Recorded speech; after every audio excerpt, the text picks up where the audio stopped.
Agora, falando um pouco do tema que eu trouxe, que eu citei, né, anteriormente, sobre a escrita sem gênero, que é sobre o androcentrismo, que o Robson Fernando, que é um sociólogo, ele trouxe esse termo recentemente, tá? É um termo relativamente novo, e ele trouxe esse termo explicando como é a humanidade centrada na figura do homem, do humano macho, que é basicamente aquilo que eu citei para vocês. Se tem uma sala cheia de mulheres com um ou dois homens, a gente já vai jogar tudo para o gênero masculino na hora da gente falar. Então, por que é legal a gente fazer uma escrita sem gênero que seja inclusiva? Porque aquilo está diretamente relacionado à experiência do seu usuário. Então, o usuário, quando a gente fala em experiência, a gente quer literalmente que o usuário ali na nossa interface, ele se sinta acolhido, se sinta abraçado e se sinta contemplado pelo que você está falando com ele. Então, a gente precisa pensar que quando você fala bem-vindo, todos, você está falando para uma pessoa ali na sua escrita, tem uma pessoa lendo. Tem um indivíduo ali na sua tela, com seu aplicativo aberto, com o que seja ali aberto, tem uma pessoa. E ela pode ser um homem, uma mulher, ela pode ser uma pessoa que tem deficiência visual, uma pessoa que tem deficiência auditiva. Então, a gente precisa lembrar disso quando a gente fala de experiência, tá? Eu vou responder as perguntas agora que chegaram, antes da gente passar para o próximo tópico. A Anne perguntou como é feita a tradução dos tweets. Então, eu nunca parei para pesquisar como que eles fazem, mas eu tenho para mim que eu tenho acompanhado bastante essas notícias que estão sendo feitas pelos trending topics do Twitter. Eu gosto sempre de ler tudo, porque eles trazem muita fonte boa, e eu tenho visto que, eu acredito que eles fazem uma curadoria interna mesmo, tá? Eu não acho que é uma tradução automática, porque é uma tradução que tem um pouco de contexto, não é aquela coisa que é simplesmente copiar e colar no Google Tradutor, que sai às vezes meio fora de contexto, apesar de que todos os tweets que estão em línguas diferentes da língua padrão a língua que você setou lá, ele vem com a opção do tradutor de já traduzir automaticamente, mas aí pode acontecer isso que eu falei, a tradução vir um pouco sem pé nem cabeça e tudo mais. E eu percebi também que nessa tradução das notícias, né, ali do Moments, do Twitter, eles trazem traduções para caso a pessoa que escreveu o tweet original tenha usado algum tipo de abreviatura, se ela tiver escrito alguma gíria, eles colocam isso de uma maneira mais simples, de uma maneira que qualquer pessoa que saiba ler o português consiga entender, tá? A Beatriz falou que ela instalou um plugin do Google que facilita e que traduz qualquer página em tempo online. É muito legal, muito legal. Acho que é uma boa dica. Guilherme perguntou, Guilherme, o material e as referências, ele vai ser disponibilizado na plataforma da Aldeia, tá? Para vocês. Quando vocês fizerem o login na plataforma e acessarem o curso, vai estar lá para vocês, tá? Tanto o doc que eu fiz com todos os links de referências, quanto esse PowerPoint, que é mais ilustrativo, que eu estou apresentando para vocês. Gustavo Gobi disse, você não acha um pouco ardiloso o você está em dia do Twitter por ser um pouco limitador? O caso George Floyd, por exemplo, gerou inúmeras ramificações. Colocar um você está em dia após um assunto tão complexo não pode ser considerado um pouco limitador? Estou problematizando demais? Então, você não está problematizando demais não, tá? Porque se tem uma coisa que eu faço nessa vida é problematizar. Como eu falei, eu não trouxe o Moments todo completo, tá? Porque ia ficar muito grande, eu ia precisar de mais de 3 slides para mostrar tudo para vocês. Eu acho que o Você Está em Dia, ele vem mais como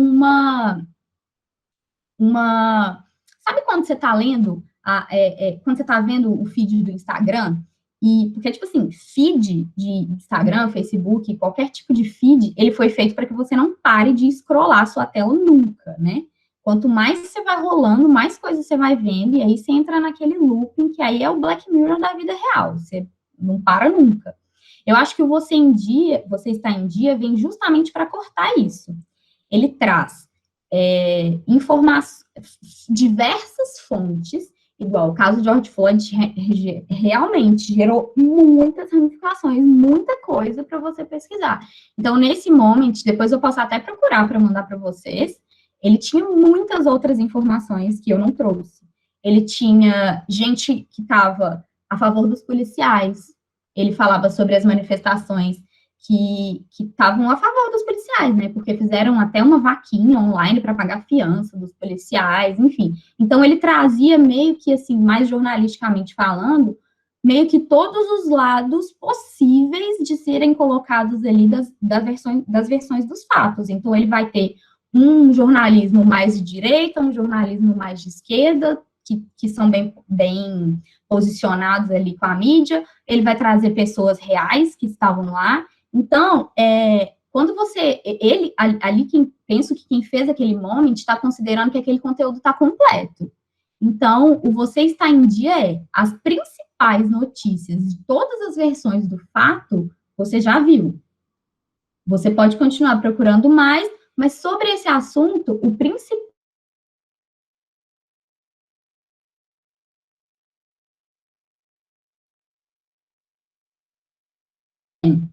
Então, eu acho que isso é bem mais complexo do que eu vou conseguir explicar aqui. Isso cabe uma discussão, mas foi algo que eu pensei bastante. Eu gosto dessa mensagem do Você Está em Dia, como eu falei, porque geralmente ela realmente vem depois de um conteúdo completo que eu acesso. Eu considero o conteúdo completo, tá? Depois do Você Está em Dia. Tipo assim, eu não preciso sair do Twitter quando eu leio, né, um moment desse, eu não preciso sair do Twitter e procurar outras fontes, porque geralmente o que o Twitter coloca ali para mim já é bem explicitado sobre todas as vertentes. Mas muito boa a sua pergunta, viu, Gustavo? É muito válida. Eu acho que é muito importante, gente, que quando a gente está fazendo as nossas interfaces, as nossas conversas, a gente se faça essas perguntas, sabe? A gente se pergunte, tipo assim, isso que eu estou escrevendo realmente está condizente com a realidade? A pessoa realmente está em dia depois de ler tudo isso aqui que eu ofereci? É muito importante, porque a gente também tem que se sentir contemplado. Não tem como a gente parar, fazer um conteúdo, escrever um conteúdo que a gente não acredita, né? Muito complicado trabalhar desse jeito. A Beatriz perguntou: você, como UX Writing para chat, já pensou em usar o HandTalk? Conhece esse projeto brasileiro premiado pela Google? Beatriz, eu vou te falar que eu não conheço, tá? Eu não posso estar desatualizada, gente, mas eu não sei do que se trata. Veio até um link aqui que eu vou dar uma olhada depois, porque o nome já me chamou a atenção. Se você tiver mais alguma pergunta mais explicativa para eu poder entender sobre o que se trata e para eu poder incorporar aqui no que eu estou falando, Beatriz, você pode trazer para mim também, tá? Porque eu já vi aqui que é de acessibilidade em Libras,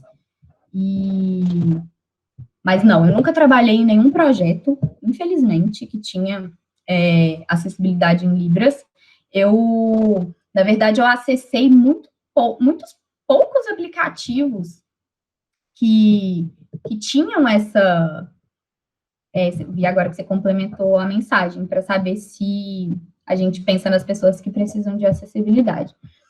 Eu trabalhei em poucos projetos, tá, que tinham realmente essa preocupação. Eu acho que é uma coisa que a gente está ouvindo falar mais também está crescendo, mas eu acho que ainda está muito embrionário no mercado. A gente precisa ter mais gente preocupada com a experiência realmente completa, porque é muito complexo a gente falar que a experiência é completa e não oferecer uma acessibilidade em Libras, não oferecer uma acessibilidade auditiva. Então, assim, Eu trabalhei em projetos de voz também, tipo, com o Google Assistant, com esse tipo de interface de URA também, mas é algo que eu também quero me aprofundar melhor para poder incorporar em tudo que a gente for utilizar.